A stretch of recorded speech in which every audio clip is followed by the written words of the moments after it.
Hello friends, welcome my YouTube channel में आप सबका स्वागत है। फिर से मैं एक नई वीडियो के साथ आ चुके हैं, अपडेट वीडियो के साथ आ चुके हैं। आज की जो हमारी वीडियो होने वाली है बहुत ही इंटरेस्टिंग शानदार अपडेट की और जो जानकारी हो आप सभी को मैं यहाँ पर देने वाला हूँ। आज की जो हमारी वीडियो है वो KGMA की जो नर्सिंग ऑफिसर यानी कि जो परमानेंट वैकेंसी है, नर्सिंग ऑफिसर की वैकेंसी है, जैसा कि आप सभी को पता है उसका जो एग्ज़ाम है 26 नवंबर को वहाँ पर जो एग्ज़ाम है वो करवाया जाएगा। ठीक है, जिसके अंदर जो टोटल वैकेंसी आपकी रहने वाली थी वो रहने वाली थी 1276 आपकी करंट वैकेंसी थी, प्लस 15 वैकेंसी आपकी यहाँ पर कितनी थी, बैकलॉग वैकेंसी थी।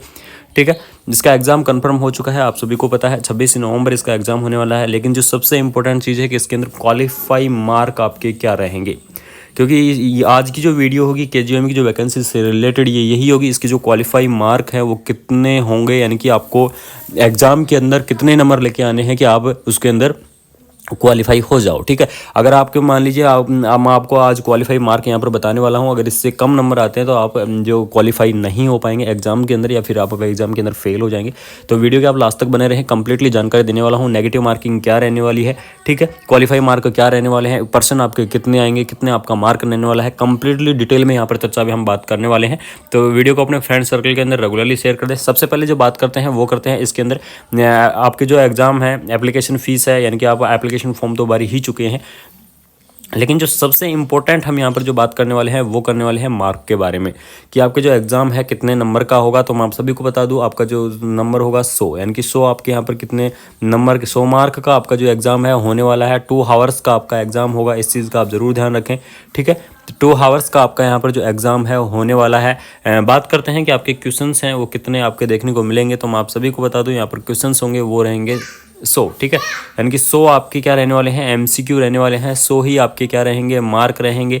और जो 2 घंटे का आपका क्या रहेगा, पेपर रहेगा। लेकिन जो सबसे इंपॉर्टेंट है कि इसकी जो नेगेटिव मार्किंग है वो कितनी होने वाली है, ये चीज़ आप देख लीजिए। तो इसकी जो नेगेटिव मार्किंग आपको यहाँ पर देखने को मिलेगी वो मिलेगी 1/3। ठीक है, 1/3 क्या रहने वाली है, आपकी नेगेटिव मार्किंग रहने वाली है। यानी कि आपने 3 गलत कर दिए तो आपका एक सही जो है वो भी क्या हो जाएगा, क्रॉस कर दिया जाएगा। यानी कि 3 गलत पर आपका एक सही है वो भी क्या कर दिया, क्वेश्चन है वो भी गलत कर दिया जाएगा। तो इस प्रकार से 1/3 की आपकी क्या रहने वाली है, नेगेटिव मार्किंग रहने वाली है। तो अपनी नेगेटिव मार्किंग को ध्यान में रखते हुए अपने जो क्वेश्चन हैं वो करने हैं। लेकिन जो सबसे इंपॉर्टेंट जो बात करने वाले हैं वो करने वाले हैं मिनिमम क्वालिफाई मार्क। क्या आप मिनिमम क्वालिफाई मार्क कितने नंबर आप लेके आओगे तब आप मिनिमम क्वालिफाई रहोगे। ठीक है, CBT एग्जाम्स के अंदर तो कंप्लीटली चर्चा करने वाले हैं। अलग अलग कैटेगरी के बारे में यहाँ पर मैं बताने वाला हूँ। सबसे पहले देख लीजिए जो जनरल कैटेगरी है, यानी कि जनरल कैटेगरी है, जनरल कैटेगरी को आपको 50%, ठीक है, 50% आपको मार्क लेके आने हैं। यानी कि 100 में से अगर 50 क्वेश्चन आते हैं तो आप जनरल कैटेगरी से क्या हो जाते हैं, क्वालिफाई हो जाते हैं। ठीक है, उसके बाद देख लीजिए EWS कैटेगरी की यहाँ पर चर्चा करें तो EWS के लिए और OBC के लिए इन दोनों के लिए आपका सेम रहेगा। यानी कि EWS और OBC के लिए आपका 45% होना चाहिए। ठीक है, यानी कि आप अगर 100 में से 45% आप मार्क लेके आते हैं तो क्वालिफाई हो जाएंगे EWS और OBC कैटेगरी के। लेकिन जनरल कैटेगरी का आपको 50% मार्क लेके ही आने हैं। उसके बाद में बात करें कि SC ST कैटेगरी है, तो SC ST कैटेगरी के लिए यहाँ पर अभी कोई स्पेशल यहाँ पर क्वालिफाई नहीं बताया गया है कि जो SC ST है उनके लिए क्वालिफाई मार्क कितने रहेंगे। तो लगभग मैं आपको बता दूँ, SC ST के लिए क्वालिफाई मार्क आपको 35 से 40 के बीच में होने चाहिए। वही कैंडिडेट क्या होंगे, क्वालिफाई होंगे इसके अंदर। अब बात करते हैं बैकलॉग। जो बैकलॉग की वैकेंसियां हैं, जैसे बैकलॉग की आपकी 15 वैकेंसियां हैं, तो उनके लिए भी मैं आपको बता दूं सेम वही क्राइटेरिया रहने वाला है कि इसमें जो जनरल कैटेगरी है और उनके लिए आपको 50% आपको देखने को मिल जाएगा। जो OBC और EWS कैटेगरी है उनके लिए 45% आपको यहाँ पर देखने को मिल जाएगा।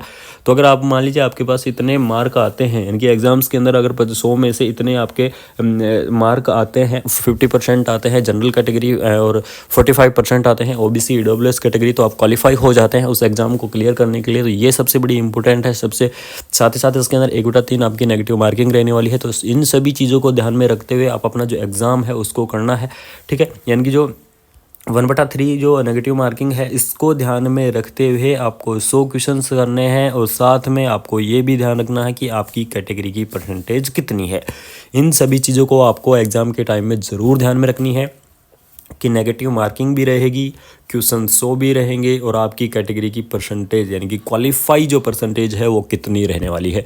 इन सभी चीज़ों को ध्यान में रखते हुए आप अपना जो एग्ज़ाम है वो करें। बाकी आप सभी के लिए बेस्ट ऑफ लक। बाकी जो एडमिट कार्ड आएंगे तो एडमिट कार्ड की अपडेट मैं आपके लिए जल्दी ही टाइम से लेके आने वाला हूँ। और जब भी एडमिट कार्ड ऑफिशियल वेबसाइट पर रिलीज होंगे आप सभी को मैं इन्फॉर्म करने की कोशिश करूँगा।